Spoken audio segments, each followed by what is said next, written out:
گناہ کے کرنے کے بعد دوسرا گناہ اسی ڈٹائی سے نہیں کرنا چاہیے کہ وہ پہلا بھی کیا تھا تو کیا ہوا تھا، کچھ نہیں ہوا تھا، نہیں۔ نہ جا اس کے تحمل پہ کہ بے ڈب ہے پکڑ اس کی، گرفت اس کی، ڈر اس کی دیر گیری سے کہ ہے سخت انتقام اس کا۔ یعنی اللہ سبحانہ وتعالیٰ جب پکڑنے پر آتا ہے تو پھر کوئی چھڑا نہیں سکتا، جیسا کہ کفار مکہ کو بدر کے مقام پر پکڑا اور پھر وہ بھاگ کر واپس بھی نہیں جا سکے۔ ان فی ذالک لعبرہ، اس میں ایک سبق ہے، ایک نشانی ہے، لأولی الابصار، ان کے لیے جو نگاہیں رکھتے ہوں۔ عام طور پر کون سی چیز اللہ تعالیٰ کی نافرمانی پر اکساتی ہیں؟ ان کا ذکر کر دیا گیا، انسانوں کی کمزوریاں، ان چیزوں سے محبت۔ زُیِّنَ لِلنَّاسِ حُبُّ الشَّہَوَاتِ مِنَ النِّسَاءِ وَالْبَنِینَ، لوگوں کے لیے مرغوبات یعنی پسندیدہ نفس عورتیں ہیں، اولاد، سونے چاندی کے ڈھیر، نشان زادہ یعنی نسلی گھوڑے، مویشی اور زرعی زمینیں بڑی خوشائند بنا دی گئی ہیں۔ یعنی دنیا کی یہ چیزیں انسانوں کو بہت زیادہ مرغوب اور محبوب ہیں، مگر یہ سب دنیا کی چند روزہ زندگی کے سامان ہیں، کیونکہ اللہ تعالیٰ کے ہاں اگر دنیا کی قیمت مچھر کے پر کے برابر بھی ہوتی تو وہ اس میں کسی کافر کو ایک گھونٹ بھی پانی نہ پلاتا۔ حقیقت میں جو بہتر ٹھکانہ ہے وہ تو اللہ کے پاس ہے، اس لیے ہمیں دنیا اعتدال کے ساتھ حاصل کرنی چاہیے اور اپنی ساری ذہانتیں، تمام ٹیلنٹ، اپنا وقت دنیا کے پیچھے نہیں لگانا چاہیے، بلکہ جو دنیا ہمیں حاصل ہو اس کے ذریعے آخرت بنانے کی کوشش کرنی چاہیے۔ کہو میں تمہیں اللہ بتاؤں کہ ان سے زیادہ اچھی چیز کیا ہے؟ جو لوگ تقوی کی روش اختیار کریں یعنی اللہ سے ڈرتے ہوئے زندگی بسر کریں، ان کے لیے ان کے رب کے پاس باغ ہیں جو ہمیشہ کے لیے ہیں، جن کے نیچے نہریں بہتی ہوں گی، وہاں انہیں ہمیشگی کی زندگی حاصل ہوگی، پاکیزہ بیویاں ان کے ساتھ ہوں گی، اللہ کی رضا سے وہ سرفراز ہوں گے۔ اللہ اپنے بندوں کے رویے پر گہری نظر رکھتا ہے۔ یہ وہ لوگ ہیں جو کہتے ہیں کہ مالک ہم ایمان لائے، ربنا اننا آمنا فاغفر لنا ذنوبنا وقنا عذاب النار، اے اللہ ہماری خطاؤں سے درگزر فرما اور ہمیں دوزخ کی آگ سے بچا لے، آمین۔ یہ لوگ کون ہیں جو دوزخ سے بچنے والے ہیں؟ الصابرین، جو صبر کرنے والے ہیں، والصادقین، جو سچے ہیں، والقانتین، جو اطاعت گزار ہیں، عجز و انکساری کرنے والے ہیں، والمنفقین، جو خرچ کرنے والے ہیں، والمستغفرین بالاسحار، اور سحری کے وقت رات کے پچھلے حصے میں اپنے گناہوں کی معافی مانگنے والے ہیں۔ شاہد اللہ انہ لا الہ الا ہو، اللہ نے خود اس بات کی گواہی دی ہے کہ اس کے سوا کوئی الہ نہیں، اور فرشتے اور سب اہل علم بھی راستی اور انصاف کے ساتھ اس پر گواہ ہیں، اس زبردست حکیم کے سوا کوئی الہ نہیں۔ یعنی یہاں اللہ تعالیٰ نے اپنی گواہی کے ساتھ فرشتوں اور اہل علم کی گواہی کو اکٹھا کر لیا۔ اس سے علم کی فضیلت پتہ چلتی ہے کہ جو لوگ علم حاصل کرتے ہیں ان کا کیا مقام ہے۔ ان الدین عند اللہ الاسلام، اللہ کے نزدیک دین صرف اسلام ہے۔ اس سے ہٹ کر جو طریقہ ان لوگوں نے اختیار کیے جنہیں کتاب دی گئی تھی، ان کے اس طرز عمل کی وجہ سے اس کے سوا نہ تھی کہ انہوں نے علم آ جانے کے بعد آپس میں ایک دوسرے کے ساتھ زیادتی کرنے کے لیے ایسا کیا۔ جو کوئی اللہ کے کام اور ہدایات سے انکار کر دے، اللہ کو اس سے حساب لینے میں کچھ دیر نہیں لگتی۔ اب اگر یہ لوگ تم سے جھگڑا کرے تو ان سے کہہ دیجئے کہ میں نے اور میرے پیروکاروں نے تو اللہ کے آگے سر تسلیم خم کر دیا۔ پھر اہل کتاب اور غیر اہل کتاب دونوں سے پوچھئے کیا تم بھی اس کی اطاعت اور بندگی قبول کرتے ہو؟ اگر کی تو وہ رائے راست پا گئے، اور اگر اس سے منہ موڑا تو تم پر صرف پیغام پہنچا دینے کی ذمہ داری تھی۔ آگے اللہ خود اپنے بندوں کے معاملات دیکھنے والا ہے۔ اس سے یہ پتہ چلتا ہے کہ ایک داعیہ دین کا ذمہ کیا ہے۔ اس کی ذمہ داری یہ ہے کہ وہ دوسرے کو اچھی بات بتا دے، دوسرا اسے قبول کرے یا نہ کرے، پھر وہ خود اس بات کا ذمہ دار ہے اور اپنے کیے کا خود حساب دے گا۔ ان الذین یکفرون بآیات اللہ ویقتلون النبیین بغیر حق، جو لوگ اللہ کے احکامات اور ہدایت کو ماننے سے انکار کرتے ہیں اور اس کے پیغمبروں کو ناحق قتل کرتے ہیں، ایسے لوگوں کے جان کے در پہ ہو جاتے ہیں جو خلق کے خدا میں سے عدل و راستی کا حکم دینے کے لیے اٹھے، ان کو دردناک عذاب کی خوشخبری دے دو۔ یعنی لوگوں کی جان لینا، ایسے لوگوں کی جو حق بات بتاتے ہو، انصاف کا سبق دیتے ہو، ان کا انجام، ایسے لوگوں کا انجام بہت بھیانک ہے۔ یہ وہ لوگ ہیں جن کے اعمال دنیا اور آخرت دونوں میں ضائع ہو گئے، یعنی اگرچہ انہوں نے دنیا میں کوئی اچھے کام کر بھی رکھے ہوں، پھر بھی ان کے وہ عمل ان کو آخرت میں کچھ فائدہ نہیں دیں گے اور ان کا کوئی مددگار نہیں ہوگا۔ الم تر الی الذین اوتوا نصیبا من الکتاب، کیا تم نے دیکھا ان لوگوں کو جن کو کتاب کے علم میں سے کچھ حصہ ملا، یعنی وہ پڑھے لکھے لوگ تھے، علم والے، ان کا حال کیا ہے؟ یعنی ضروری نہیں ہوتا کہ علم حاصل کرنے کے بعد ہر شخص پھر اس پر عمل بھی کرے۔ کیونکہ علم کا فائدہ اسی وقت ہوتا ہے نا جب انسان اس کو عمل میں ڈھالے۔ تو اللہ تعالیٰ ایسے لوگوں کی مثال دے کر بات سمجھا رہے ہیں کہ تم سے پہلے ایسی قومیں ہو گزری ہیں جن میں علم والے تھے، ان کا حال دیکھو کہ وہ کیا تھا۔ یدعون الی کتاب اللہ، انہیں اللہ کی کتاب یعنی قرآن مجید کی طرف بلایا جاتا ہے، اہل کتاب کو خاص طور پہ، لِیَحْکُمَ بَیْنَہُم کہ ان کے درمیان فیصلہ کریں، ثُمَّ یَتَوَلَّیٰ فَرِیقٌ مِّنْہُم پھر ان میں سے ایک گروہ منہ موڑ جاتا ہے، وَہُم مُعْرِضُونَ اور وہ اعراض برتنے والے ہیں، یعنی بظاہر اپنے آپ کو اللہ تعالیٰ کہنے کے باوجود اللہ تعالیٰ کی بات پر لبیک نہیں کہتے، تعصب اور ضد کی وجہ سے، ہٹ درمی کی وجہ سے، کچھ اپنے من گھڑت اور خود ساختہ خیالات کی وجہ سے۔ ذَلِکَ بِأَنَّهُمْ قَالُوا لَن تَمَسَّنَا النَّارُ یہ اس وجہ سے ہے کہ وہ کہتے ہیں کہ دوزخ کی آگ تو ہم کو چھو کر نہ دے گی، اگر دوزخ کی سزا ہم کو ملے گی بھی تو بس چند روز، اور اپنے غلط عقائد کی وجہ سے ان کی خود ساختہ عقیدوں نے ان کو اپنے دین کے معاملے میں بڑی غلط فہمیوں میں ڈال رکھا ہے، مگر کیا بنے گی ان پر جب ایک روز ہم ان کو جمع کریں گے جس کا آنا یقینی ہے، اس روز اس کی کمائی کا بدلہ پورا پورا دیا جائے گا، کسی پر کچھ بھی ظلم نہیں ہوگا۔ قل اللہم مالک الملک تؤتی الملک من تشاء وتنزع الملک ممن تشاء وتعز من تشاء وتذل من تشاء بیدک الخیر انک علی کل شیء قدیر۔ کہو اے اللہ ملک کے مالک تو جسے حکومت دے، جسے چاہے چھین لے، جسے چاہے عزت بخشے، جس کو چاہے ذلیل کر دے، بھلائی تیرے اختیار میں ہے، بے شک تو ہر چیز پر قادر ہے۔ رات کو دن میں پروتا ہوا لے آتا ہے اور دن کو رات میں، بے جان میں سے جاندار کو نکالتا ہے اور جاندار میں سے بے جان کو، جسے چاہتا ہے بے حساب رزق دیتا ہے۔ وَتَرْزُقُ مَن تَشَاءُ بِغَیْرِ حساب یعنی اگر کسی کو زیادہ رزق ملا ہے تو وہ صرف اس کی اپنی ذہانت اور قابلیت کی وجہ سے نہیں، بلکہ یہ بھی اللہ تعالیٰ کا فیصلہ اور اللہ تعالیٰ کی دین ہے۔ لیکن عام طور پر لوگ اس کو سمجھتے ہیں کہ اس لیے کہ جب ان کو مل جاتا ہے تو وہ اللہ تعالیٰ کے راستے میں نہیں دیتے، کیونکہ وہ اس کو اپنی ذاتی ملکیت سمجھنے لگتے ہیں۔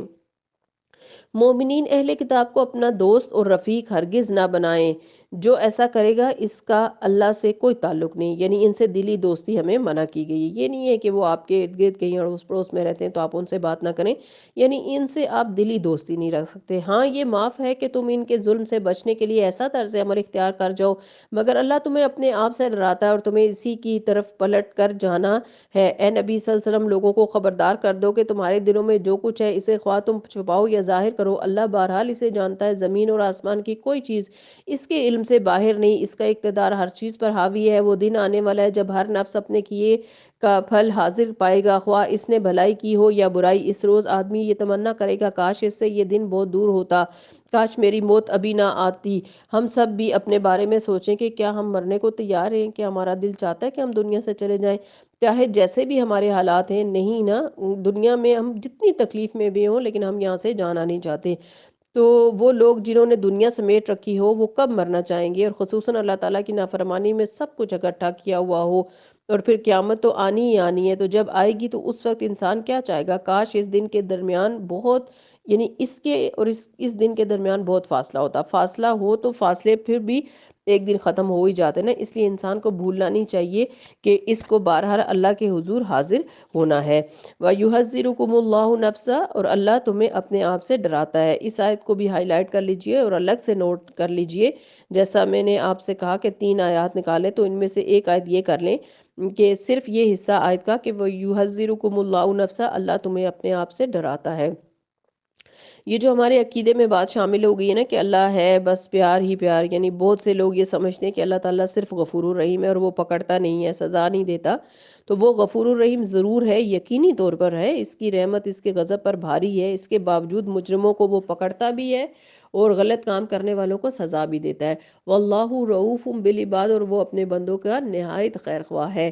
قل ان کنتم تحبون اللہ فاتبعونی یحببکم اللہ ویغفر لکم ذنوبکم واللہ غفور رحیم۔ اے نبی صلی اللہ علیہ وسلم لوگوں سے کہہ دیجئے کہ اگر تم حقیقت میں اللہ سے محبت رکھتے ہو تو میری پیروی اختیار کرو، اللہ تم سے محبت کرے گا، یعنی محبت کا عملی ثبوت دو۔ جیسے اللہ تعالیٰ سے محبت کی علامات ہیں اسی طرح رسول اللہ سے بھی محبت کی کچھ علامات ہیں، اور ان علامات میں سے ایک علامت کیا ہے کہ رسول اللہ صلی اللہ علیہ وسلم کی اطاعت کی جائے، ان کی پیروی کی جائے، سنتوں کا انتظام کیا جائے، اور قرآن مجید کی طرح طرح سنت کو بھی اہمیت دی جائے۔ تو ایسا کرو گے تو اللہ تم سے محبت کرے گا۔ تو ایسا تو تبھی ہو سکتا ہے جب ہم سیرت رسول صلی اللہ علیہ وسلم کو پڑھیں۔ ضرور آپ صلی اللہ علیہ وسلم کی روز و شب کو پڑھیں، لیل النہار کو پڑھیں۔ ایک بہت خوبصورت سیرت پر کتاب ہے رحیق المختوم، اس کو خریدیں، اس سے پڑھیں آپ صلی اللہ علیہ وسلم کی زندگی کے بارے میں۔ اسی طرح ایک بک آتی ہے آپ صلی اللہ علیہ وسلم کے لیل النہار، وہ بھی ضرور خریدیں اور ان سے نبی صلی اللہ علیہ وسلم کے روز و شب کے بارے میں پڑھیں اور اپنی زندگیوں میں وہ ساری چیزیں شامل کریں جو ہمارے رسول اللہ کی سنت تھیں، طریقہ کار تھا۔ یعنی ایک ہم اللہ تعالیٰ سے محبت کرتے ہیں اور ایک رسول اللہ سے کرتے ہیں، تو رسول اللہ سے محبت کرنے کا طریقہ ان کی سنت کی پیروی ہے، اور سنت کی پیروی آپ تبھی کر سکتے ہیں جب آپ سنت کو پڑھیں گے۔ تو اللہ تمہاری خطاؤں سے درگزر فرمائے گا، تمہاری غلطیوں کو معاف کر دے گا، وہ بڑا معاف کرنے والا اور رحیم ہے۔ حقیقت یہ کہ سنت نجات کا باعث ہے۔ انسان مختلف فتنوں سے تبھی بچ سکتا ہے جب وہ سنت پر عمل کرتا ہے۔ مختلف قسم کے فلسفوں خیالات کی وجہ سے جب انسان عمل سے دور ہوتا ہے تو عمل کی طرف اسی وقت جا سکتا ہے جب وہ اپنے سامنے ایک مضبوط کڑا رکھتا ہے، اور وہ ہے سنت رسول صلی اللہ علیہ وسلم کی پیروی، مضبوط کڑا ہے۔ قل اطیعوا اللہ والرسول، کہہ دیجئے اللہ کی اطاعت کرو اور رسول اللہ کی۔ صحابہ کرام رضوان اللہ اجمعین اس طرح اللہ کے رسول صلی اللہ علیہ وسلم کی بات مانتے۔ عبداللہ بن مسعود رضی اللہ عنہ کہتے ہیں کہ ہم رسول اللہ صلی اللہ علیہ وسلم کے ساتھ ہوتے تو آپ صلی اللہ علیہ وسلم کو کسی بھی معاملے میں صرف ایک مرتبہ حکم کی ضرورت پیش آتی تھی اور ہم فوراً بجا لاتے۔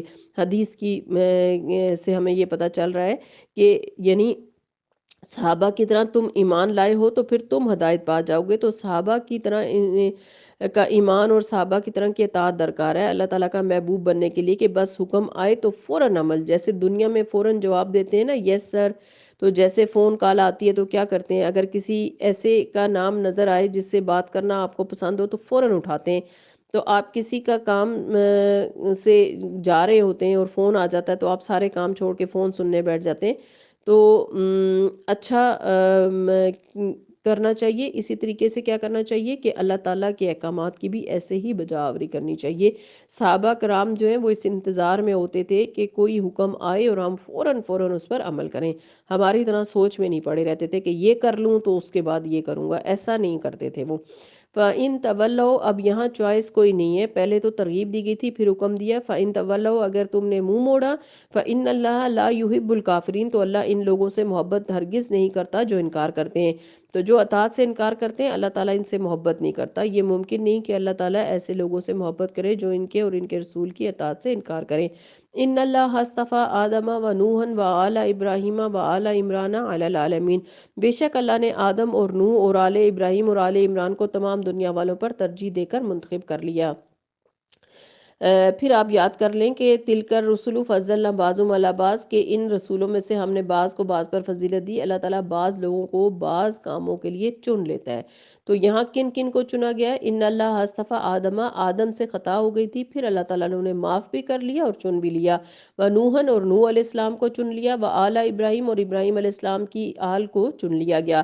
و آل عمران، اور آل عمران کو چن لیا گیا، علی العالمین، سارے جہان والوں پر۔ تو اس سے یہ پتہ چلتا ہے کہ اللہ سبحانہ وتعالیٰ بعض کو بعض کے مقابلے میں فوقیت دیتا ہے، چن لیتا ہے، اپنے کام کے لیے منتخب کر لیتا ہے۔ ایسا کیوں ہوتا ہے اس کی حکمت تو اللہ تعالیٰ ہی جانتے ہیں، لیکن ہمیں اللہ تعالیٰ کے فیصلوں پر راضی ہونا چاہیے، اور جس کام کے لیے اللہ تعالیٰ نے ہمیں چنا ہے اس پر شکر گزار ہونا چاہیے، اور اس بات کا اظہار کیے بغیر کہ ہم تھک گئے ہیں ہم وہ کام کرتے چلے جائیں جس کے لیے اللہ تعالیٰ نے ہم کو پیدا کیا ہے۔ تو ہم میں سے ہر ایک کو یہ سوچنا چاہیے کہ مجھے اللہ تعالیٰ نے دوسرے کے مقابلے میں کس چیز میں فضیلت دی ہوئی ہے۔ اچھا، عموماً ہمارے سوچنے کا رخ کیا ہوتا ہے کہ جیسے بہن بھائی ہیں، ہم کیا دیکھتے ہیں کہ اللہ تعالیٰ کس کو مجھ پر فضیلت دی ہوئی ہے، کس کے پاس مجھ سے زیادہ ہے، اور پھر اس کے بعد کیا ہوتا ہے جب یہ خیال آتا ہے کہ اچھا اس کے پاس تو یہ چیز بھی مجھ سے زیادہ ہے، پھر آگے کیا ہوتا ہے، پھر حسد، پھر وہ پھر وہ اخوان یوسف والا واقعہ ہوتا ہے، جیسے وہ یوسف علیہ السلام کے بھائیوں نے ان کے ساتھ حسد میں کیا تھا۔ تو اس دوڑ میں نہیں ہم نے لگنا، یہ دیکھنے کے بجائے کہ میرے بہن بھائیوں اور کزنز میں کے پاس مجھ سے یہ چیز زیادہ ہے، مجھے یہ دیکھنا ہے کہ میرے پاس ان کے مقابلے میں کون سی چیز زیادہ ہے، اور مجھے اپنی اس صلاحیت کو بروئے کار لانا ہے اور اس کے ذریعے اپنے رب کو راضی کرنا ہے انشاءاللہ تعالی۔ آیت نمبر 34، ذریتم بعضها من بعض، بعض کی اولاد میں سے ہیں، واللہ سمیع علیم، اور اللہ سننے والا اور جاننے والا ہے۔ اذ قالت امرأۃ عمران ربی انی نذرت لک ما فی بطنی محررا فتقبل منی، وہ اس وقت سن رہا تھا جب عمران کی عورت کہہ رہی تھی کہ میرے پروردگار، میں اس بچے کو جو میرے پیٹ میں ہے تیری نظر کرتی ہوں، کیونکہ اللہ تعالیٰ نے اس عورت کو بھی چن لیا تھا۔ تو کتنی خوبصورت بات ہے کہ کسی کے گھر میں یعنی کوئی بے اولاد ہو اور اچانک اس کو اولاد کی خوشخبری پتہ چلے کہ اسے اللہ اولاد سے نواز رہے ہیں، اور پھر وہ اس کا شوہر بھی نہ ہو اور وہ یہ کہے کہ اللہ میرے پاس جو کچھ ہے میں اسے تیرے نظر کر دوں گی، یہ بہت بڑی بات ہے۔ یقیناً یہ ایک چنی ہوئی عورت تھی، مریم علیہ السلام کی والدہ۔ تو کہتی ہیں کہ میں اسے تیری نظر کرتی ہوں، یعنی میں اس سے اپنی کوئی خدمت نہیں کرواؤں گی، بس میں اسے تیرے ہی دین کے لیے سونپ دوں گی، وہ تیرے ہی کام کے لیے وقف ہوگا، تو اس پیشکش کو تو قبول فرما۔ عورت کے لیے سب سے پیاری چیز کیا ہوتی ہے؟ اس کی اولاد۔ اللہ تعالیٰ نے انسان سے کیا چاہتا ہے کہ انسان اپنی سب سے محبوب ترین چیز اللہ کی راہ میں دے۔ تو اس عورت نے بڑے نفع کا سودا کیا، بڑا زبردست بزنس کیا، اور کہا کہ میں اپنے بچے کو تیرے راستے میں آزاد کرتی ہوں، تو اس کو قبول کر لے، تو سننے اور جاننے والا ہے۔ جب وہ بچی اس کے ہاں پیدا ہوئی تو اس نے کہا مالک میرے ہاں تو لڑکی پیدا ہوگی، حالانکہ جو کچھ اس نے جنا تھا اللہ کو اس کی خوب خبر تھی، اور لڑکا لڑکی کی طرح نہیں ہوتا، کیونکہ اس کے ہاں لڑکی پیدا ہو گئی تھی، سیدہ مریم علیہ السلام پیدا ہوئیں، اور میں نے اس کا نام مریم رکھ دیا ہے، اور میں اسے اس کی آئندہ نسل کو شیطان مردود کے فتنے سے تیری پناہ میں دیتی ہوں۔ یعنی ایمان والی ماں تھی نا، تو اپنے بچے کو فوراً شیطان مردود کے یعنی جو دشمن سے بچا کر اللہ کی حفاظت میں دے دیا۔ اور جب انسان اپنے آپ کو اللہ کے حوالے کر دیتا ہے، اپنی اولاد کو اللہ تعالیٰ کے حوالے کر دیتا ہے، تو پھر اللہ تعالیٰ اس کا نگہبان ہو جاتا ہے۔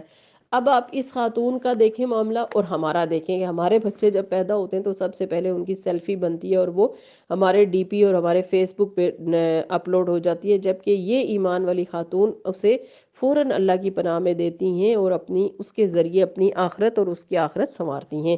ایک خاتون نے کل مجھے میسج کیا کہ مجھے ابراہیم علیہ السلام کے واقعے سے ایک بات یاد آ رہی تھی، جب انہوں نے حضرت حاجرہ اور ان کے بیٹے کو اللہ تعالیٰ کے حوالے کیا تو حاجرہ نے کہا کہ اللہ تعالیٰ ہمیں پھر ضائع نہیں کرے گا۔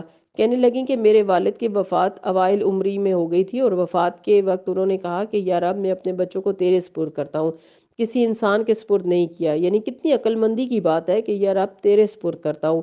ان کے فوت ہو جانے کے باوجود ہم سب مالی طور پر ٹھیک ہیں، سب اچھا کر رہے ہیں، اصل حفاظت تو اللہ تعالیٰ کرتا ہے نا، تو ہم تو وقتی طور پہ ان کے ذمہ دار ہیں۔ اس لیے جو بھی آپ کی کوئی محبوب اور پیاری چیز ہو، ان سب چیزوں کو اللہ تعالیٰ کے سپرد کیجئے، تاکہ آپ کی چیز واقعی حفاظت میں چلی جائے۔ فتقبلها ربها بقبول فحسن فانبتها نباتا حسنا وکفلها زکریا، آخرکار اس کے رب نے بخوشی سے قبول فرما لیا، اسے بڑی اچھی لڑکی بنا کے اٹھایا اور زکریا کو اس کا سرپرست بنا دیا۔ زکریا جب کبھی اس کے پاس محراب میں جاتے تو اس کے پاس کھانے پینے کا کچھ نہ کچھ سامان پاتے، پوچھتے مریم یہ تیرے پاس کہاں سے آیا؟ وہ جواب دیتی یہ اللہ کے پاس سے آیا، اللہ جسے چاہتا ہے بے حساب رزق دیتا ہے۔ تو اب آپ دیکھیں کہ پہلی بات تو یہ کہ زکریا ان کے خالو بھی تھے مریم علیہ السلام کے، اور اس وقت اس دور کے نبی بھی تھے، تو اللہ تعالیٰ نے ان کے سپرد ہی ان کی جو ہے وہ پرورش کا ذمہ لگا دیا۔ دوسری بات یہ کہ جب وہ مریم کے پاس جاتے محراب میں، تو وہاں پر یعنی کسی اور کو جانے کی اجازت نہیں تھی، صرف ان کے خالو ہی جایا کرتے تھے۔ تو جب وہ جاتے تو مریم علیہ السلام کے پاس کچھ پھل ہوتے جو بے موسم ہوتے، اور ظاہرہ ان کے علاوہ وہاں کوئی آتا جاتا بھی نہیں تھا، اس لیے وہ حیران ہوتے کہ یہ مریم کے پاس کہاں سے آئے۔ بعض روایات میں آتا ہے کہ کچھ صحائف یعنی کچھ پڑھنے کی چیزیں ہوتی تھیں، تو وہ پوچھتے کہ یہ تیرے پاس کہاں سے آئے؟ تو اس پر پھر مریم کہتی کہ یہ مجھے اللہ تعالیٰ نے عطا کیے ہیں، یعنی اس رزاق نے عطا کیے ہیں جو سب کو رزق دینے والا ہے۔ یہ حال دیکھ کر زکریا نے اپنے رب کو پکارا، اپنی قدرت سے مجھے نیک اور اولاد عطا کر، تو ہی دعا سننے والا ہے۔ یعنی زکریا 70 سے اوپر چلے گئے تھے اور ان کے ہاں بھی اولاد نہیں تھی، اور کافی بوڑھے ہو چکے تھے، لیکن جب انہوں نے دیکھا کہ اگر اللہ تعالیٰ مریم کو بے موسم پھل دے سکتا ہے تو مجھے بھی اس عمر میں اولاد مل سکتی ہے، تو انہوں نے اللہ تعالیٰ سے اولاد کی دعا مانگی کہ ربی حب لی من الصالحین، ربنا حب لنا من لدنک رحمہ انک انت الوہاب۔ تو ان کو دیکھ کر، ایک لڑکی کی مثال کو دیکھ کر زکریا دعا مانگ رہے ہیں کہ اللہ اگر اسے دے سکتا ہے تو مجھے بھی دے سکتا ہے۔ جواب میں فرشتوں نے آواز دی جبکہ وہ محراب میں کھڑے نماز پڑھ رہے تھے، اللہ تجھے یحییٰ کی خوشخبری دیتا ہے، وہ اللہ کی طرف سے ایک فرمان کی تصدیق کرنے والا بن کر آئے گا، اس میں سرداری اور بزرگی کی شان ہوگی، کمال درجے کا ضابط ہوگا، نبوت سے سرفراز ہوگا اور وہ صالحین میں شمار ہو جائے گا۔ زکریا نے کہا کہ پروردگار بھلا میرے ہاں لڑکا کہاں سے ہوگا، میں تو بہت بوڑھا ہو چکا ہوں، میری بیوی بانجھ ہے۔ جواب ملا ایسا ہی ہوگا، اللہ جو چاہتا ہے کرتا ہے۔ عرض کیا مالک کوئی نشانی میرے لیے مقرر فرما دیجئے۔ کہا نشانی یہ ہے کہ تم 3 دن تک لوگوں سے اشارے کے سوا کوئی بات چیت نہ کر سکو گے، اس دوران میں اپنے رب کو بہت یاد کرنا اور صبح و شام اس کی تسبیح کرتے رہنا۔ پھر وہ وقت آیا جب مریم علیہ السلام سے فرشتوں نے آ کر کہا اے مریم اللہ نے تجھے برگزیدہ کیا، چن لیا، فضیلت عطا کی اور پاکیزگی عطا کی اور تمام دنیا کی عورتوں پر تجھے ترجیح دی۔ فضلنا بعضهم علی بعض کی بات ہے کہ اللہ نے مریم علیہ السلام کو دنیا بھر کی عورتوں پر فضیلت عطا کی۔ کچھ اور عورتوں کو بھی فضیلت ملی، جیسے سیدہ آسیہ علیہ السلام، سیدہ خدیجہ رضی اللہ عنہا، سیدہ عائشہ رضی اللہ عنہا، حضرت فاطمہ رضی اللہ عنہا کو۔ تو ہمیں ان کی سیرت کا مطالعہ کرنا چاہیے، ان خواتین میں وہ کیا خوبیاں تھیں جس کی وجہ سے اللہ تعالیٰ نے ان کو چن لیا، منتخب کر لیا، اور ہمیں بھی اپنے اندر یہ خوبیاں ڈالنے کی کوشش کرنی چاہیے۔ اے مریم اپنے رب کی تابع فرمان بن کے رہو، اس کے آگے سربسجود رہو، یعنی جب اللہ تعالیٰ چن لے تو اتنی ہی عاجزی آنی چاہیے، اتنا ہی اللہ تعالیٰ کے آگے جھکاؤ ہونا چاہیے، اور جو بندے اس کے حضور جھکنے والے ہیں ان کے ساتھ تم بھی جھک جاؤ۔ اجتماعی عبادت کی طرف اشارہ ہے، اور اس سے یہ بھی پتہ چلتا ہے کہ عورتیں بھی اجتماعی عبادت اور عبادت میں شریک ہو سکتی ہیں، یعنی باجماعت نماز پڑھ سکتی ہیں، جیسا کہ کئی احادیث سے ثابت بھی ہے۔ آپ صلی اللہ علیہ وسلم نے فرمایا، واضح طور پہ فرمایا کہ اپنی عورتوں کو مسجد میں جانے سے نہ روکو، یہ ابو داؤد کی حدیث ہے۔ خصوصاً اب تراویح کا موسم ہے اور بعض اوقات اکیلے میں خود تراویح پڑھتے ہوئے نیند آ جاتی ہے یا اتنی صورتیں یاد نہیں ہوتی، تو ایسے میں اگر موقع ملے تراویح کی جماعت میں ضرور شریک ہوں اور جماعت سے تراویح پڑھیں۔ ذالک من انباء الغیب نوحیہ الیک، اے محمد صلی اللہ علیہ وسلم یہ غیب کی خبریں ہیں جو ہم تمہیں وحی کے ذریعے سے بتا رہے ہیں، ورنہ تم اس وقت وہاں موجود نہ تھے جب ہیکل کے خادم یہ فیصلہ کرنے کے لیے کہ مریم کا سرپرست کون ہو اپنے اپنے قلم پھینک رہے تھے۔ کہا جاتا ہے کہ جب مریم علیہ السلام کی والدہ ان کو ہیکل میں لے کر گئیں کہ یہ بچی میں نے اللہ تعالیٰ کے راستے میں دے دی ہے، تو اس کو اب میں اپنے گھر نہیں رکھ سکتی، تو اسے یہاں بیت المقدس میں رکھا جائے، تو وہ انکار کرنے لگے کیونکہ یہ اس سے پہلے وہاں پہ کبھی کسی لڑکی کو نہیں رکھا گیا۔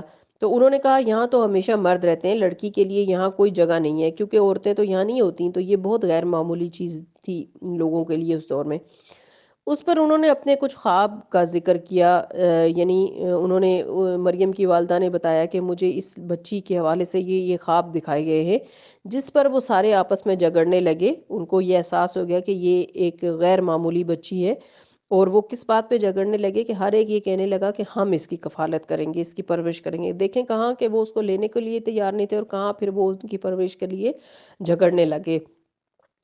تو بہرحال جب پھر قرعہ اندازی ہوئی تو ان کے خالو حضرت زکریا کا نام قرعہ نکلا جو ان کی دیکھ بھال کرتے تھے، ورنہ تم اللہ فرماتے ورنہ تم اس وقت وہاں موجود نہ تھے جب ہیکل کے خادم یہ فیصلہ کرنے کے لیے کہ مریم کا سرپرست کون ہو اپنے اپنے قلم پھینک رہے تھے، اور نہ تم اس وقت حاضر تھے جب ان کے درمیان جھگڑا بپا تھا کہ مریم کی کفالت کون کرے گا۔ اور جب فرشتوں نے کہا اے مریم اللہ تجھے اپنے ایک فرمان کی خوشخبری دیتا ہے، اس کا نام مسیح ابن مریم ہوگا، دنیا اور آخرت کا معزز ہوگا، اللہ کے مقرب بندوں میں شمار ہوگا، لوگوں سے گہوارے میں کلام کرے گا، بڑی عمر کو پہنچ کر بھی وہ ایک مرد صالح ہوگا۔ یہ سن کر مریم بولی کہ پروردگار میرے ہاں بچہ کہاں سے ہوگا، مجھے تو کسی شخص نے ہاتھ تک نہیں لگایا۔ جواب ملا ایسا ہی ہوگا، اللہ جو چاہتا ہے پیدا کرتا ہے۔ تو کس طرح اللہ تعالیٰ نے ان کو چنا اور کس طرح اللہ تعالیٰ نے ان سے جو کام لینا تھا اس کے لیے انہیں تیار کیا۔ پھر ان سے عیسیٰ علیہ السلام پیدا ہوئے، وہ جب کسی کام کے کرنے کا فیصلہ فرماتا تو کہتا ہو جا اور وہ ہو جاتا۔ فرشتوں نے پھر اپنے سلسلہ کلام میں کہا اور اللہ اسے کتاب اور حکمت کی تعلیم دے گا، تورات اور انجیل کا علم اسے سکھائے گا، بنی اسرائیل کی طرف اپنا رسول مقرر کرے گا۔ اب آپ دیکھیے کہ یہ سلسلہ کہاں سے شروع ہوتا ہے، ایک عورت سے، ایک عورت کی قربانی اللہ تعالیٰ اسے قبول کرتے ہیں، اور وہ بیٹی اس عورت کو اللہ تعالیٰ بیٹی دیتے ہیں، اور وہ بیٹی اللہ تعالیٰ کی راہ میں قبول ہوتی ہے۔ پھر اس بیٹی سے سیدنا عیسیٰ علیہ السلام پیدا ہوتے ہیں، بڑے ہو کر کس طرح اللہ ان کو ایک نشانی بنا دیتا ہے دنیا بھر کے لیے۔ تو آغاز کہاں سے ہوا، ایک عورت کی نیکی سے ہوا۔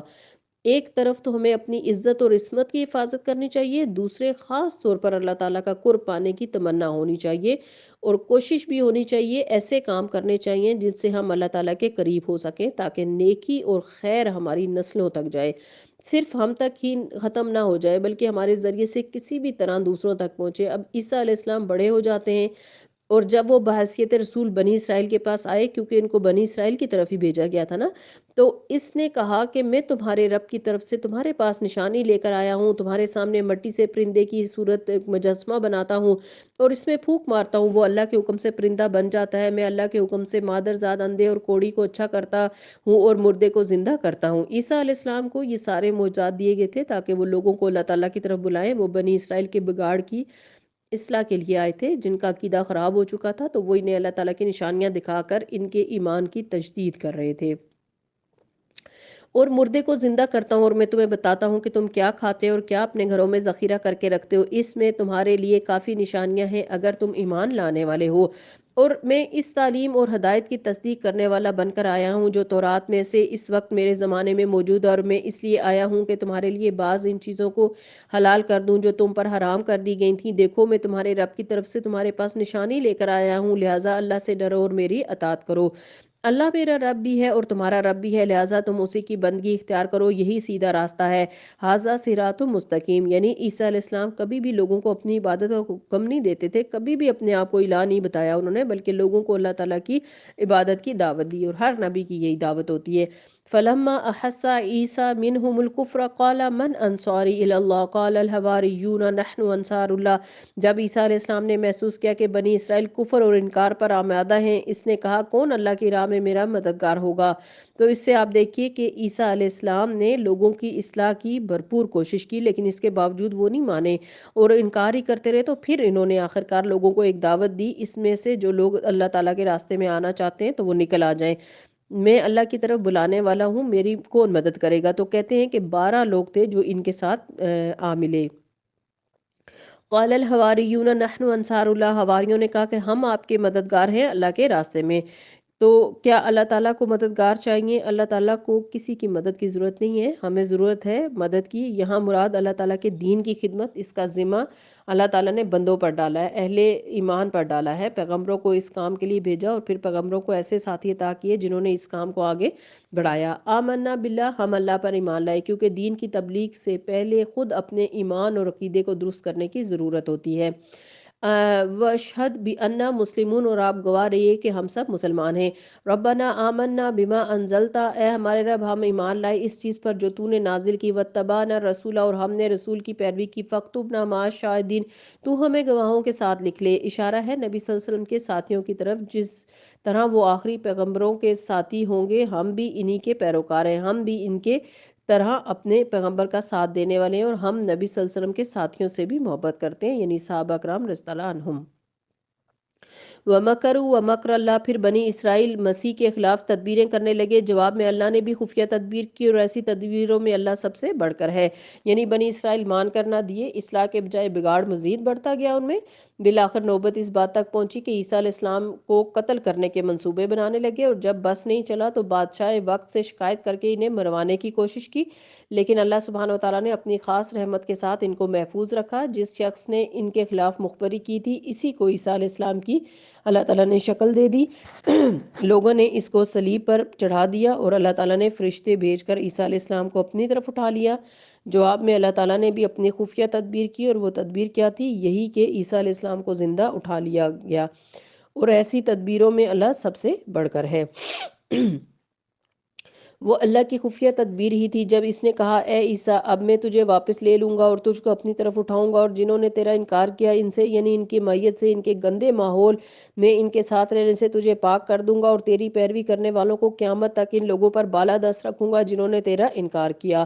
آج تیرا انکار کرنے والے زیادہ ہیں، لیکن کل یہ مغلوب ہو جائیں گے، جس طرح نبی صلی اللہ علیہ وسلم کا انکار کرنے والے مغلوب ہو گئے۔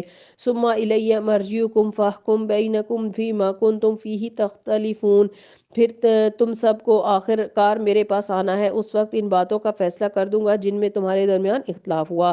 جن لوگوں نے کفر کی روش اختیار کی انہیں دنیا اور آخرت دونوں میں سزا دوں گا، اور وہ کوئی مددگار نہ پائیں گے۔ اور جنہوں نے ایمان اور نیک عمل کا رویہ اختیار کیا انہیں ان کے اجر پورے پورے دے دیے جائیں گے، اور خوب جان لو کہ ظالموں سے اللہ ہرگز محبت نہیں رکھتا۔ ذالک نتلوہ علیک من الآیات والذکر الحکیم، یہ آیات اور حکمت سے لبریز تذکرے ہیں جو ہم تمہیں سنا رہے ہیں۔ بے شک اللہ کے نزدیک عیسیٰ علیہ السلام کی مثال آدم کی سی ہے کہ اللہ نے اسے مٹی سے پیدا کیا، پھر اسے حکم دیا ہو جا اور وہ ہو گیا۔ یہ اصل حقیقت ہے جو تیرے رب کی طرف سے بتائی جا رہی ہے، اور تم ان لوگوں میں شامل نہ ہو جو شک کرتے ہیں۔ یعنی عیسیٰ علیہ السلام بن باپ کے پیدا ہو گئے تو یہ کوئی بڑی بات نہیں اللہ کے لیے، کیونکہ اللہ تعالیٰ نے آدم علیہ السلام کو تو بغیر ماں باپ کے پیدا کیا تھا، اور اسی طرح حوا علیہ السلام کی پیدائش بھی ہوئی تھی، تو اس لیے عیسیٰ علیہ السلام کا بغیر باپ کے پیدا ہونا اللہ تعالیٰ کے لیے کوئی اچنبے کی بات نہیں۔ اب یہ علم آ جانے کے بعد جو کوئی تم سے جھگڑا کرے تو اے محمد صلی اللہ علیہ وسلم ان سے کہیے آؤ ہم اور تم خود بھی آ جائیں اور اپنے اپنے بال بچوں کو بھی لے آئیں، اور اللہ سے دعا کریں کہ جو جھوٹا ہو اس پر اللہ کی لعنت ہو۔ کہا جاتا ہے کہ نبی صلی اللہ علیہ وسلم کے پاس نجران کے عیسائیوں کا ایک وفد آیا، اور آپ صلی اللہ علیہ وسلم نے ان کے سامنے عیسیٰ علیہ السلام کی واضح تعلیمات رکھیں، کیونکہ آپ جانتے ہیں کہ عیسائی عیسیٰ علیہ السلام کو خدا کہتے ہیں۔ تو ابھی ہم نے جو کچھ پڑھا اس سے کیا پتہ چلتا ہے کہ عیسیٰ علیہ السلام کوئی خدا نہیں تھے بلکہ اللہ کے ایک پیغمبر تھے اور مریم علیہ السلام کے بیٹے تھے۔ تو بہرحال آپ صلی اللہ علیہ وسلم نے اس وفد نجران کے سامنے وہ ساری تعلیمات رکھی، جس کا خلاصہ یہ تھا کہ عیسیٰ اللہ کے بیٹے نہیں ہیں یا اللہ نہیں ہیں، وہ اللہ کے پیغمبر تھے، ہمیں عبادت اللہ کی کرنی چاہیے، اور دین کی ساری باتوں کو اور خصوصاً آل عمران کی آیات تلاوت کر کے حق ان کے سامنے رکھا، اور پھر بھی جب وہ نہیں مانے تو پھر ان سے کہا کہ ٹھیک ہے ہم مباہلہ کرتے ہیں، ہم میں سے جو سچا ہے وہ سچا ہے اور جو جھوٹا ہے اس پر اللہ کی لعنت ہو۔ ہم اپنے بچوں کو اور تم اپنے بچوں کو لے آؤ، ہم اپنی عورتوں اور تم اپنے عورتوں کو لے آؤ، ہم بھی آ جاتے ہیں تم بھی آ جاؤ، اور پھر جھوٹے پر اللہ کی لعنت پکارتے ہیں۔ جب عیسائیوں کے وفد نے دیکھا کہ نبی صلی اللہ علیہ وسلم اپنے ساتھ سیدہ فاطمہ، سیدنا حسن، سیدنا حسین اور سیدنا علی رضوان اللہ تعالیٰ اجمعین کو لے کر آ رہے ہیں تو یہ لوگ ڈر گئے اور کہنے لگے کہ ہم وہ صورتیں دیکھ رہے ہیں کہ جو یہ مطالبہ کریں تو پہاڑ بھی اپنی جگہ سے ہل جائیں گے۔ ظاہر ہے وہ ڈر گئے کہ اگر انہوں نے بددعا دے دی تو یہ بددعا ہمیں لگ جائے گی، تو اس لیے پھر وہ اللہ تعالیٰ انہوں نے یعنی مباہلے سے انکار کر دیا۔ ان ھذا ھو القصص الحق، یہ بالکل صحیح واقعات ہیں، حقیقت یہ ہے کہ اللہ کے سوا کوئی الہ نہیں، اور وہ اللہ ہی کی ہستی ہے جس کی طاقت سب سے بالا اور جس کی حکمت نظام عالم میں کار فرما ہے، وہ عزیز اور حکیم ہے۔ فَإِن تَوَلَّوْا، پھر اگر وہ منہ موڑ جائیں، فَإِنَّ اللَّهَ عَلِيمٌ بِالْمُفْسِدِينَ، بے شک اللہ جانتا ہے مفسدین کو۔ قل یا اہل الکتاب تعالوا الی کلمۃ سواء بیننا و بینکم، اب اہل کتاب کو ایمان کی دعوت دی جا رہی ہے، کہو اہل کتاب آؤ ایک ایسی بات کی طرف جو ہمارے اور تمہارے درمیان یکساں ہے، یہ کہ ہم اللہ کے سوا کسی کی بندگی نہ کریں، اس کے ساتھ کسی کو شریک نہ ٹھہرائیں، اور ہم میں سے کوئی اللہ کے سوا کسی کو اپنا رب نہ بنائے۔ انہوں نے کس کو اپنا رب بنا رکھا تھا؟ سیدنا عیسیٰ علیہ السلام کو۔ اس دعوت کو قبول کرنے سے اگر وہ منہ موڑے تو صاف کہہ دو وَاشْهَدُوا بِأَنَّا مُسْلِمُونَ، گواہ رہو ہم تو مسلم ہیں، یعنی صرف اللہ کی بندگی اور اطاعت کرنے والے ہیں۔ اے اہل کتاب، تم ابراہیم علیہ السلام کے بارے میں کیوں جھگڑے کرتے ہو جبکہ تورات اور انجیل تو اس کے بعد ہی نازل ہوئی؟ پھر کیا تم اپنی اتنی بات نہیں سمجھتے؟ تم لوگ جن چیزوں کا علم رکھتے ہو ان میں تو خوب بحثیں کر چکے، پھر تم ان معاملات میں کیوں بحثیں کرنے چلے ہو جن کا تمہارے پاس کچھ علم نہیں؟ اللہ جانتا ہے اور تم نہیں جانتے۔ ما کان ابراہیم یہودیا ولا نصرانیا ولکن کان حنیفا مسلما وما کان من المشرکین، ابراہیم نہ یہودی تھے نہ عیسائی، بلکہ وہ تو ایک یکسو مسلم تھے اور وہ ہرگز مشرکوں میں سے نہ تھے۔ یعنی اہل کتاب تم تو شرک کرتے ہو، تم اپنے آپ کو ابراہیم علیہ السلام کے ساتھ نہ جوڑو۔ ابراہیم علیہ السلام سے نسبت رکھنے کا سب سے زیادہ حق اگر کسی کو پہنچتا ہے تو ان لوگوں کو پہنچتا ہے جنہوں نے اس کی پیروی کی، اور اب یہ نبی اور ان کے ماننے والے اس نسبت سے زیادہ حقدار ہیں۔ اللہ صرف انہی کا حامی اور ناصر ہے جو ایمان رکھتے ہیں۔ واللہ ولی المومنین، اے ایمان والو، اہل کتاب میں سے ایک گروہ چاہتا ہے کہ کسی طرح تو وہ تمہیں رائے راست سے ہٹا دے، حالانکہ در حقیقت وہ اپنے سوا کسی کو گمراہی میں نہیں ڈال رہے، مگر انہیں اس کا شعور نہیں۔ اے اہل کتاب، کیوں اللہ کی آیات کا انکار کرتے ہو حالانکہ تم خود اس کا مشاہدہ کر رہے ہو؟ تو سورۃ البقرہ میں آپ نے دیکھا خاص طور پر بنی اسرائیل کو نبی صلی اللہ علیہ وسلم پر اور آپ صلی اللہ علیہ وسلم کی تعلیمات پر ایمان لانے کی دعوت دی جا رہی ہے، اور سورۃ آل عمران میں خصوصی طور پر نصارہ کو اس بات کی تعلیمات دی جا رہی ہیں کہ وہ محمد صلی اللہ علیہ وسلم کو مان لیں، کیونکہ اب کسی بھی شخص کی ہدایت کا انحصار اس بات پر ہے کہ وہ اللہ کے رسول محمد صلی اللہ علیہ وسلم پر ایمان لاتا ہے کہ نہیں۔ تو اس لیے یہود و نصارہ جب تک آپ صلی اللہ علیہ وسلم پر ایمان نہیں لائیں گے وہ مسلمان نہیں کہلا سکتے۔ اے اہل کتاب، تم کیوں حق کو باطل کا رنگ چڑھا کے مشتبہ بناتے ہو اور کیوں جانتے بوجھتے حق کو چھپاتے ہو؟ وَقَالَتْ طَائِفَةٌ مِّنْ أَهْلِ الْكِتَابِ آمِنُوا بِالَّذِي أُنزِلَ عَلَى الَّذِينَ آمَنُوا وَجْهَ النَّهَارِ وَاكْفُرُوا آخِرَهُ لَعَلَّهُمْ يَرْجِعُونَ۔ اہل کتاب میں سے ایک گروہ کہتا ہے کہ اس نبی کے ماننے والوں پر جو بھی نازل ہوا اس پر صبح ایمان لاؤ اور شام کو اس کا انکار کر دو، شاید اس ترکیب سے یہ ایمان سے پھر جائیں، یعنی ان کا ایمان بھی ڈاواں ڈول ہو جائے۔ جب یہ دیکھیں کہ پڑھے لکھے لوگ دین سے دور ہوتے جا رہے ہیں تو پھر ہم کیوں اس دین کی طرف آ رہے ہیں؟ نیز یہ لوگ آپس میں کہتے ہیں کہ اے مذہب والے، کہ اپنے مذہب والے کی سوا کسی کی بات نہ مانو، یعنی تعصب سکھاتے ہیں۔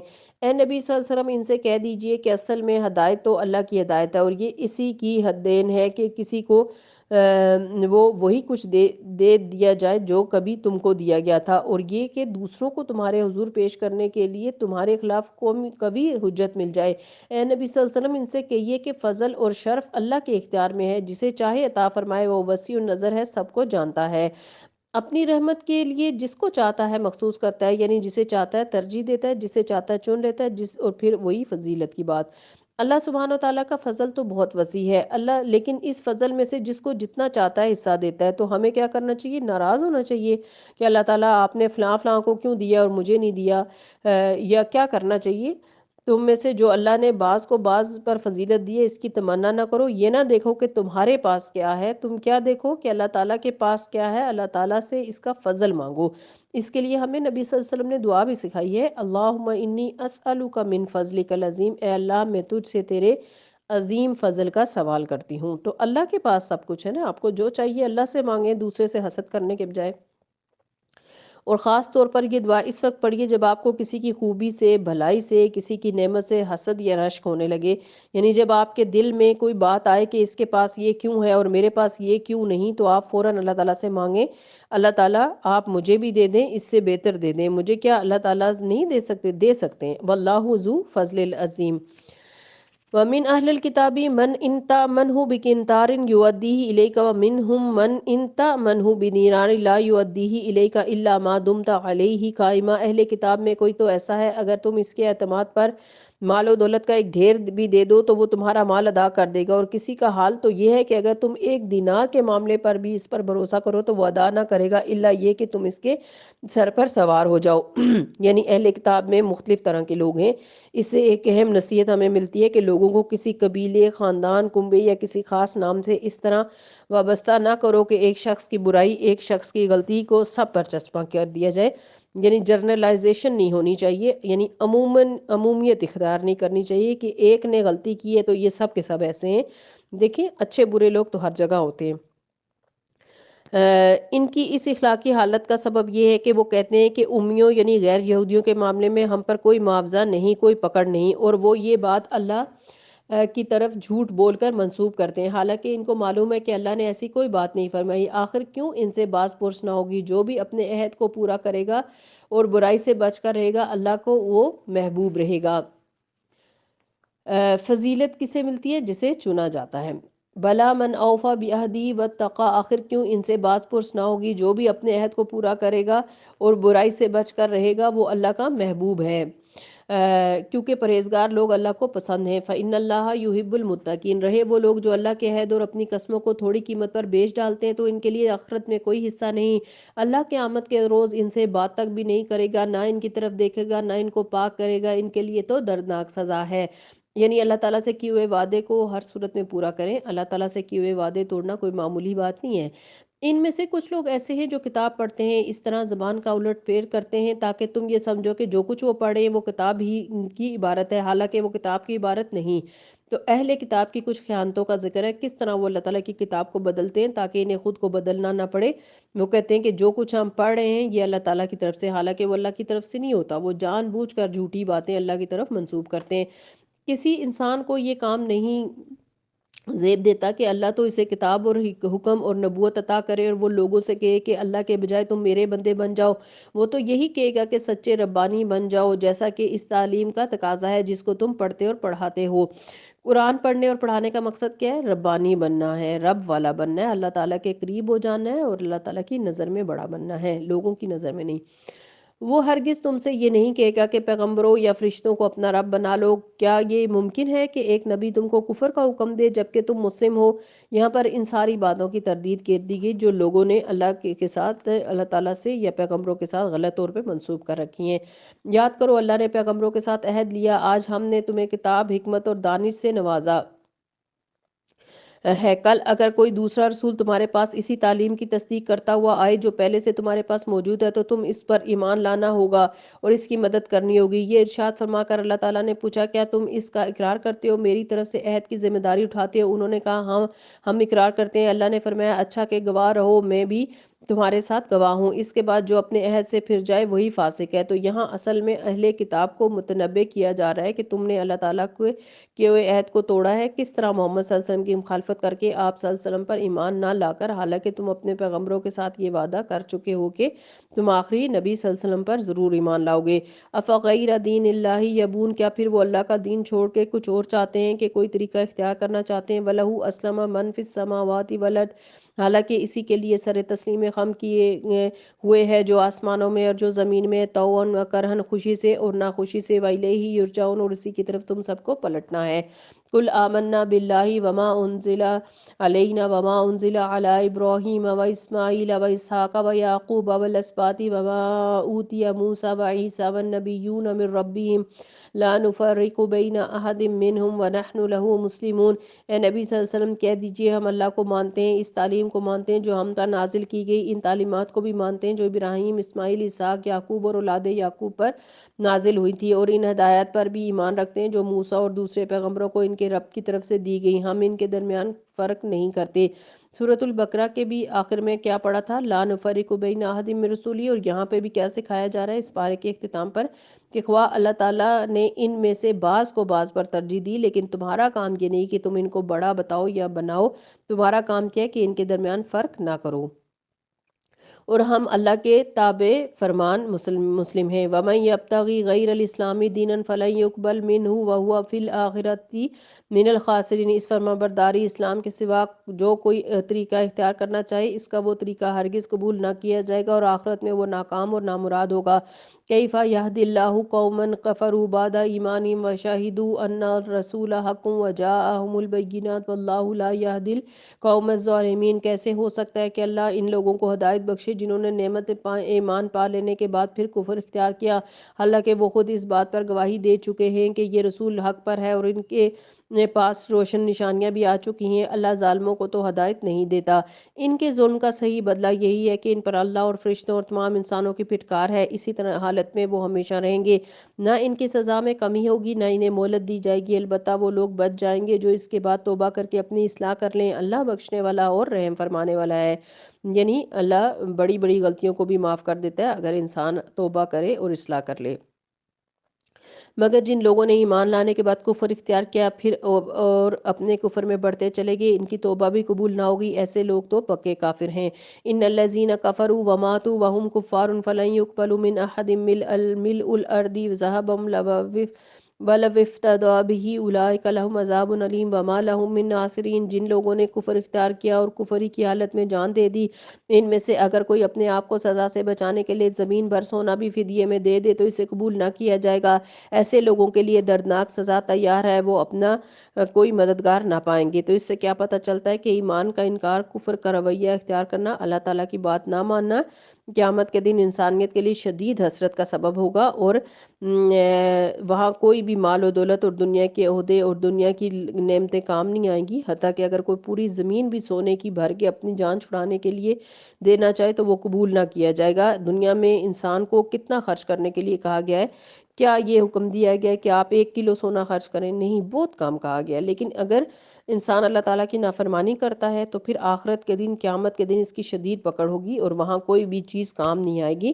جو ہم دنیا میں سمیٹ رہے ہیں وہ دے کر فائدہ اٹھا سکیں، تو اپنے آپ کو بچا سکیں۔ تو آج کے بارے میں ہم نے جو سب سے زیادہ باتیں سیکھی ہیں، پچھلی باتیں تو ہم نے شروع میں ریکیپ کی تھی، دہرائی تھی، لیکن خاص طور پر صدقہ اللہ کی راہ میں صرف اور صرف خالصتاً اللہ تعالیٰ کے لیے کرنا ہے۔ دوسری بات یہ کہ ہمیں اپنی خوبیوں کو تلاش کرنا ہے کہ اللہ تعالیٰ نے ہمیں کن چیزوں میں فضیلت دی ہے، ان خوبیوں کو تلاش کر کے ہم نے انشاءاللہ تعالیٰ ان کے ذریعے اللہ کے دین کی خدمت کرنی ہے، اپنے آپ کو خاص بنانا ہے۔ اگر ہم نے اپنے آپ کو بھی چنوانا ہے اللہ تعالیٰ سے تو اس کے لیے ہمیں محنت کرنی ہوگی، اپنے آپ کو خاص ظاہر کرنا ہوگا، اور جو بھی اللہ تعالیٰ نے ہمیں انعامات سے ہمیں نوازا ہے ان کا شکر ادا کرنا ہوگا تاکہ اللہ کی طرف سے ہماری نعمتوں میں اضافہ ہو سکے۔ اس کے علاوہ ہم نے مریم علیہ السلام کی والدہ کی طرح اپنی اولادوں کو اللہ کی حفاظت میں دینا ہے، شیطان کے شر سے محفوظ رکھنے کے لیے، اور ہماری جو بھی خاص خاص چیزیں ہیں ان سب کو اللہ کے حوالے کرنا ہے، اللہ کے سپرد کرنا ہے، اللہ کی حفاظت میں دینا ہے، اور جو بھی ہمیں دکھ درد تکلیفیں ہیں خوشیاں ہیں وہ سب ہمیں پہلے اللہ تعالیٰ سے شیئر کرنی ہے، تاکہ ہماری ہر چیز جو ہے اس کو، ہر نعمت کو دوام حاصل ہو سکے۔ اللہ تعالیٰ ہم سب کو بہترین سیکھنے والا، بہترین عمل کرنے والا بنائے، اور ہمارے دلوں کو ایمان کی نعمت سے اللہ تعالیٰ نواز دے، آمین۔ وآخر دعوانا ان الحمد للہ رب العالمین۔ سبحانک اللہم وبحمدک، اشہد ان لا الہ الا انت، استغفرک واتوب الیک۔ والسلام علیکم ورحمۃ اللہ وبرکاتہ۔